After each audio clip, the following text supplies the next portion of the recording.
Welcome back to our custom chainsaw mill, where today we're milling up a hickory log. When they say that hickory is a hardwood, that's an understatement.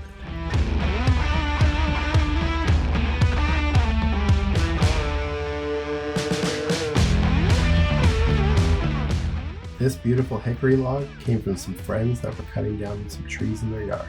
When they asked if I wanted this hickory log and some white oak logs, I was like, yes please.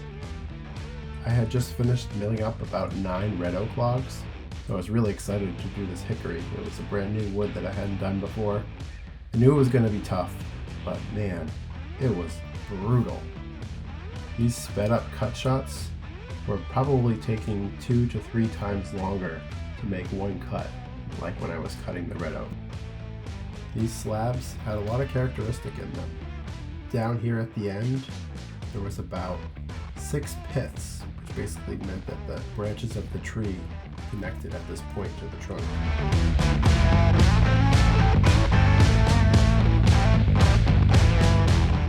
Didn't really plan it, but the writing that says hickory on the end of the log lined up perfectly in the middle of this slab.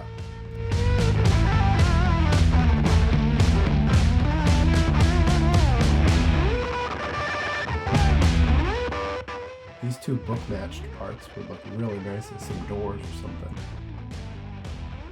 Let's finish up this piece, and then we'll move on to the other part of the log that's down on the ramps right now. Alright, we're on to our last cut, and usually at the end of each of these logs there are 2 pieces left over, kind of the 2 top cap parts, and sometimes, like this one here, there's enough of a piece left over that I can actually cut it up, and my brother does some wood turning, so he can maybe turn it into a hickory bowl.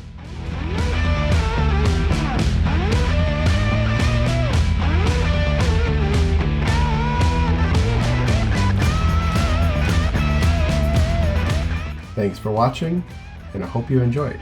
Check out some of our other videos about chainsaw milling, setting up logs, and lifting heavy logs up onto our custom chainsaw mill.